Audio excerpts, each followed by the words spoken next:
everyone. So this is going to be a combined video, mostly of me wearing my pink sweatshirt and talking about things that I've read in September, plus one short book review snippet that I'll sneak in at the front that I recorded separately at the beginning of September.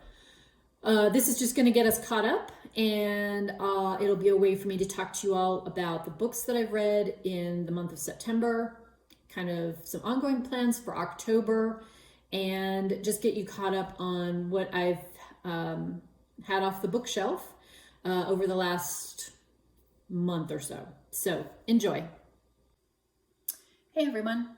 I'm going to talk to you today about a book that I finished up in September called The Island of Missing Trees by Elif Shafak. Shafak, I think is how she says her name. My friend Katie, that I've been doing a number of read-alongs with this year, sent me her copy of this book. It was a Reese's Book Club book, but I think, if I'm not mistaken, this was one of her Book of the Month boxed selections. And I didn't know anything about the book when I got it, so it was a nice surprise, I guess we'll say. I wound up really enjoying this book. I had a little bit of a hard time getting into it at first because one of the characters in it is a fig tree, and I thought, well, this is a little odd, but once I read on in the book, it kind of made sense and is one of the threads that runs through the book. So the book is set during two time periods, one of which is 1974 on the island of Cyprus, and it's set in the small town of Nicosia, where the Greeks and the Turks are fighting over dividing up the island. And Nicosia is kind of the line. If you think about like the wall in Germany between East and West Berlin, it's kind of the same thing. There's a sort of dead zone that runs right through this town. And that timeline and story is about two young people, one of whom is Greek and one of whom is a Turk, who fall in love, and they meet at this local tavern called the Happy Fig, where the fig tree is actually in the center of the tavern, and the tavern has grown up around it or been built around it.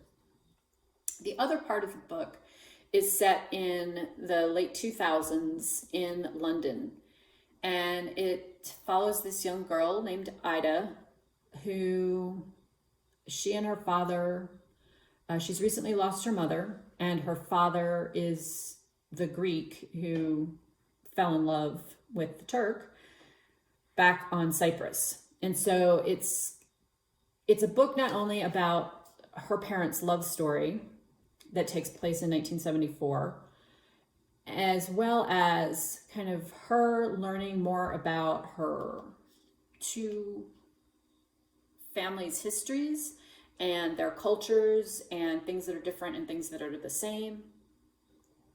It's a historical fiction, so obviously it's based on things that actually happened. And I didn't know really anything about Cyprus or the conflicts that it has had over the centuries, and not about this one in the 70s for sure.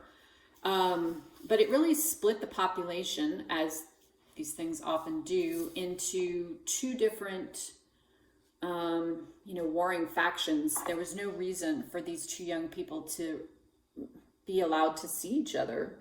And all of that unrest influences where they go in life and what things happen to them as the book unfolds. And kind of the one constant throughout the book is this fig tree.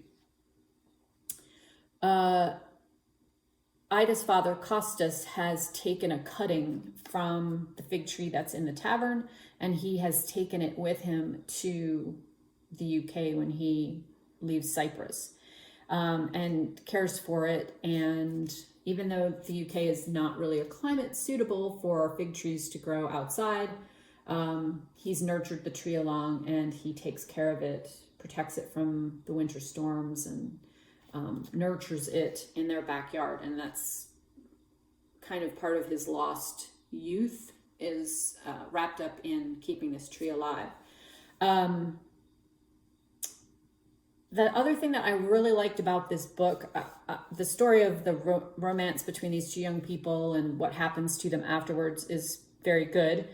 But because several of the chapters are written from the tree's perspective, you also learn a lot about the flora and fauna of Cyprus and just things about the natural world, both in Cyprus and in the UK, that I found really interesting and intriguing. Talks about, bees and pollinators and things that go on between plants, like how plants communicate with each other. So that was like a nice bonus to this book. I really enjoyed this. I would highly recommend it. Like I said, it was kind of a pleasant surprise because I didn't really know anything about it before Katie sent me her copy. But this is one that I really enjoyed, and I feel like would be also a good book to learn things from, because certainly I did, about Cyprian history that I didn't know anything about. And I feel like that's the mark of a really good historical fiction, is when you learn something new that you didn't know. And it's presented in a way that sticks with you. So if you get a copy of this, I would highly recommend reading it. It's a lovely read just for the love story, but like I said, all of the other sort of facets that are included in the book really kind of sucked me in and made this one an enjoyable read. So again, The Island of Missing Trees, Elif Shafak. Also have heard other good things about further titles that she's written, so I may check those out as well. Hello everyone, this is Anne, and it is October 5th. And while I know you all have just finished watching a short clip on a book that I finished earlier in September, I decided that I needed to come back and try to do a video that got us all caught up on what I've read in September, what I finished in September, and my reading plans for October, because it's already October, and if I waited too much longer, there's going to be so much to talk about. This is going to be a hugely long video. So I'm back with what I've read, and then we'll talk a little bit about what I have plans to read in the upcoming month of October. Okay, so to start us off, let's talk about The Murder of Mr. Wickham by Claudia Gray. This is a book which is set in the Jane Austen world, using most of her characters from her books that we have read and known and watched the movies of and all that good stuff. The setting is a house party at the Knightley's house, and they've been married, and they have invited Elizabeth and Darcy. They've invited Anne Elliot and Captain Wentworth. They've invited Marianne and Colonel Brandon. They've invited Fanny and Edward Price. And so all of them have come together for this house party, as well as the daughter of Catherine and Henry Tilney from Northanger Abbey. Their daughter, Juliet, is there, as well as the Darcy's son, Jonathan.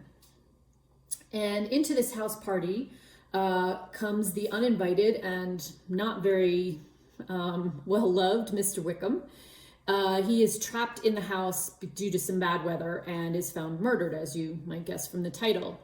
So the book is obviously a historical fiction mystery, and if you have enjoyed any of the Stephanie Barron series, I would recommend this one and the others that follow as well. This is the first in the series. I have book 2. I'm not sure if she's written other ones, but they, like I said, they all kind of live in the Jane Austen world. So you'll recognize the characters, although they are slightly older, and have moved beyond the Jane Austen books to have other things that have happened in their lives. And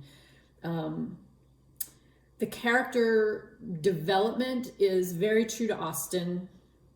It's written in a fun, whodunit kind of fashion. So very, very entertaining book. I really enjoyed this one, and like I said, I have book 2 in the series to read, and I will definitely be picking that up. It was a fairly short, kind of easy mind candy read, so very enjoyable. I liked that one quite a bit. Let's see, next up is a book that I just finished called Assistant to the Villain by Hannah Maehrer. I'm not exactly sure how she pronounces her last name. This was from a new subscription box that I'm trying out called Caffeine and Legends, and this was their September book. The box comes with a book and, as you might guess, some hot beverage items. You can pick tea, coffee, or hot chocolate. And I thought that was kind of a cozy fall thing. So I'm going to be giving them a trial for the next 3 months, and I'll share those boxes with you as I get them. So this one was not on my radar, but came in the box and was a very fun read, kind of campy. So the author has a TikTok channel, and this story kind of came out of her TikTok channel. Haven't watched the TikTok channel, so I can't weigh in on that. But anyway, that is kind of where this story came from. Since I didn't know much about this book, I will say that this is the first in what is expected to be a series, because it does end on a little bit of a cliffhanger, which, if you've watched me before, you know is maybe not my favorite thing. But this book was really fun, very campy. The premise is this young woman who lives in a small village is out of a job, and she winds up running into the villain, who's being chased by the king's guard in the woods, and he hires her to be his assistant. And, she takes care of things like checking the shipping orders when his malevolent guard has stolen something from the king. She is helping the ogre in the kitchen pick the menus. They have sort of a challenge obstacle course, if you will, for a group of interns that are working for him, and she helps kind of figure out devious things to put in front of them to help them train to become villains. There is, as you might guess, a list of triggers in this one, because it is not all sweetness and light. People go to the wrong side of the villain's temper, and it does not end well for them. There is a magical frog named Kingsley who has little signs that he holds up. This one says help, to communicate with the humans in his life. There is a sort of fae kind of healer who works for the villain. There's a slow burn romance in this, and the overall plot is, obviously, the villain is trying to thwart the evil king, because, as it turns out, the villain is less of a villain than the good guy, who's the king. There's dragons in it, some adventure. There's a plot against the villain to be solved. Some magic as well, wrapped up in this one. Just kind of a fun, not super cerebral book. And again, this is the first in the series. So I enjoyed this one. It's not something I would have picked up on my own, which I think is kind of the fun part about ordering from a subscription box, is that they send you things you might not ordinarily get for yourself. And so would recommend this one if you like that kind of book. I mean, if you're looking for like a serious, deep read, this is not the book for you. But if you just need something kind of fun and campy, definitely would recommend this one. So I also have two other books to mention, both of which were advanced reader copies, which were gifted to me by NetGalley to review for the publishers. The first one is called The Milkweed Lands, and the author is Eric Lee Maehrer. And this is a really short book. I don't have physical copies of either of those because they were electronic advanced reader copies.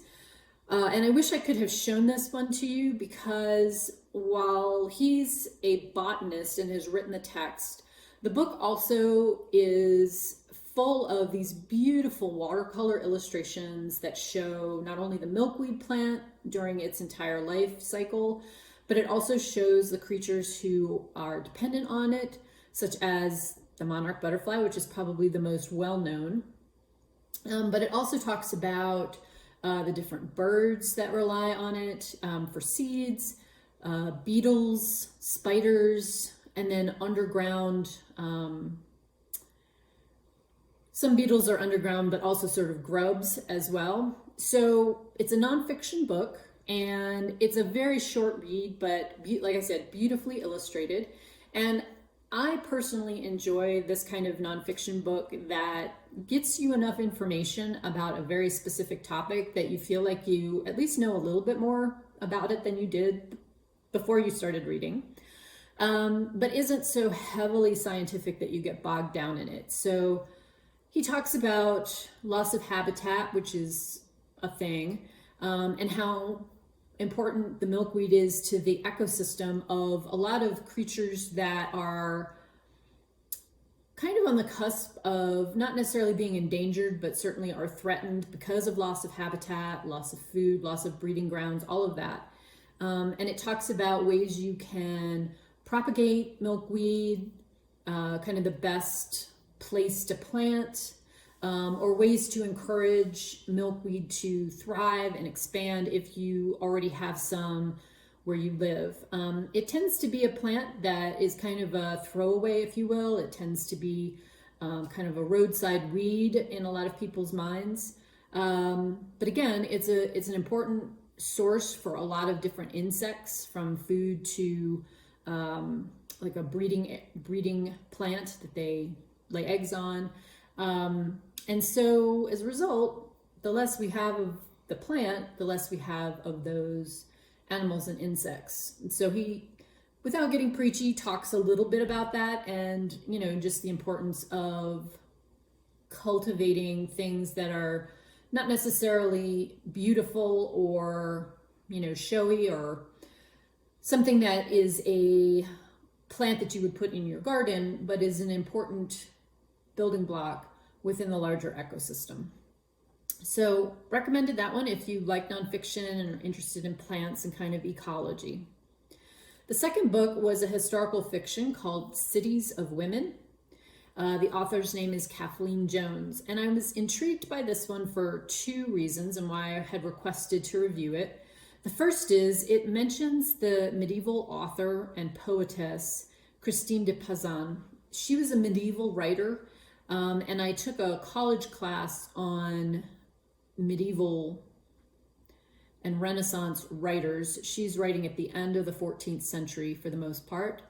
And her book, The City of Ladies, was kind of the first thing that we read in this class, because it's a very important book in that there are so few women writers that we know about from this time period, and she was popular enough that she actually was the court writer, court poet to the French court during this time period. And she also was a person who was very much in favor of equal rights for women at a time that that concept really didn't exist as sort of a political talking point. And so her book, The City of Ladies, features prominently in this book, which again is historical fiction, but is a dual timeline book that talks about the theoretical artist who did all of the illuminations and the illustrations for not only this book of Christine de Pizan's, but also her other writings, and the influence that that art had on later artists such as William Morris, and other illuminated manuscripts after that period of time. And the contemporary story talks about a historian who's female, so another sort of nod to the feminist chorus there, who is trying to figure out who this artist was. So there's the fictitious story of this French artist who's the illustrator and illuminator for these books, and there's the contemporary story that is this woman trying to figure out who that artist was, because in the real world there is no information about who the artist was. So I really enjoyed the portion of the book that basically was the life of this illustrator, the things that were going on in Europe during the late 14th, early 15th centuries in terms of culture, but also in terms of things like changes in economics, moving from the countryside into the cities, the effect of many different incidences of the Black Death and what that did to the population and how the population shifted, as well as the writings of Christine de Pizan. So that part of the book I really liked, and if the book had only been that, I probably would have given it about a 4.5 stars. The contemporary story, in my opinion, was very weak. The dialogue was very stilted. It was kind of hard to follow where you were in Europe. And the book bounces from the US to England to France. There's this mysterious woman who comes into the picture who I wasn't totally sure how she was advancing the plot. I just did not care for her. The addition of her to the plot, I felt like it was unnecessary. And so this book was very lukewarm for me. I would have given it like a 3-star, maybe 3.25 stars. Again, if it had just been the historical part of it, I really enjoyed that, but the rest of it was not enough for me to feel strongly about enjoying this book. So mixed review on that one. If you're really, really interested in sort of the French Renaissance, pick it up. Maybe you can find a copy at your library that you wouldn't have to invest in and see if it's your cup of tea or not. It was not mine. So again, buyer beware. Unless it's a subject that really appeals to you, I probably wouldn't put this one on my list. Okay, and then last but not least, let's talk about October plans and going forward. So right now I am concentrating on reading the 4th book in the Darker Shade of Magic series, which is The Fragile Threads of Power by V.E. Schwab. I am not quite halfway through it. This one just came out at the end of September. I had pre-ordered my copy, so it was here so I could start a buddy read with a friend. She and I are reading all of Schwab's back catalog. If you haven't heard me talk about V.E. Schwab, she's one of my favorite authors. One of my favorite books was The Secret Life of Addie LaRue, which came out a couple of years ago. I reread book 1 of this 4-book series in August, end of July, beginning of August, and then read the 2nd and 3rd books and from August into September, and then just started this one. So this is kind of my focus read, and it is carrying forward many of the characters that we met in the first 3 books, although the author has said this could be read as a standalone book.